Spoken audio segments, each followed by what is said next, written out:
Okay, so I'm with Megan Park, and this is her work behind her, and Megan is one of our AP Art students.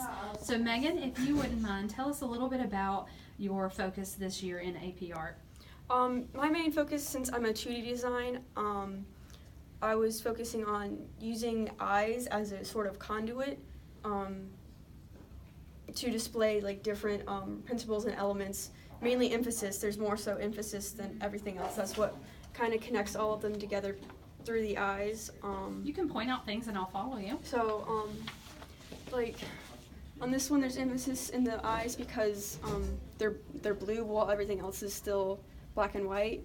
And then on one of my more recent pieces, I had her eyes as cat eyes. So there's two pairs of cat eyes instead of just one. So it's kind of play on that. I see you've worked in a variety of different medias. Yes. Do you have a favorite media or approach to art that you like?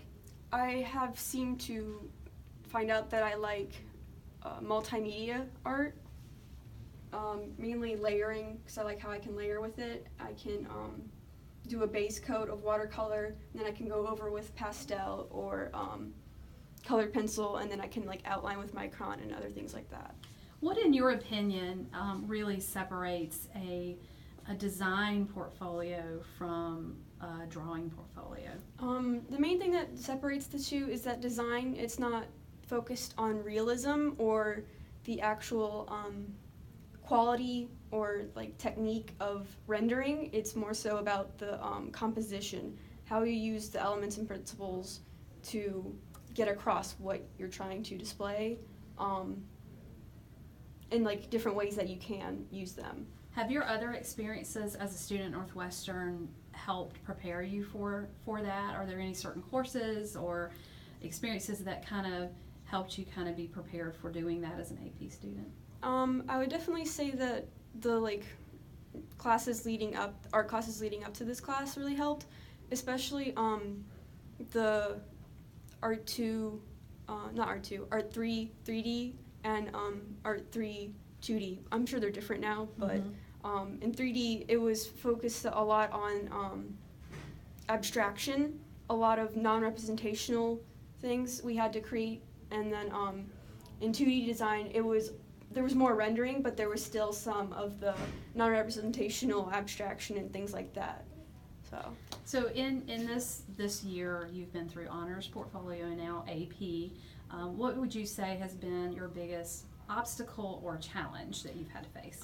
Definitely, I wouldn't say like time management, but it kind of is, not to be cliche, but I would say it's more so like planning everything out and then making sure that nothing goes wrong, and if something does go wrong, like you spill something on your painting, something like that, you still have time or you still know how to fix it. Like if you're doing a colored pencil drawing and you're not able to get any more of the media on the paper because it's already flattened out, then you can go in with some turpentine and that'll you can blend it and then you can go back over with more colored pencil or things like that. Okay. What do you feel is maybe the biggest accomplishment? Something where you overcame something and you're like, I feel really proud of this. What would that be? I think it's, for most of them, some of my favorite pieces, it's just the whole feeling you get when you finish a piece after working so hard on it, especially if you ran into a lot of problems with the piece, whether it was with the media or the deadline or artist block, not knowing what to do exactly or how to do it. I think it's just the end result is the best feeling. Okay. Well, thank you for sharing with us.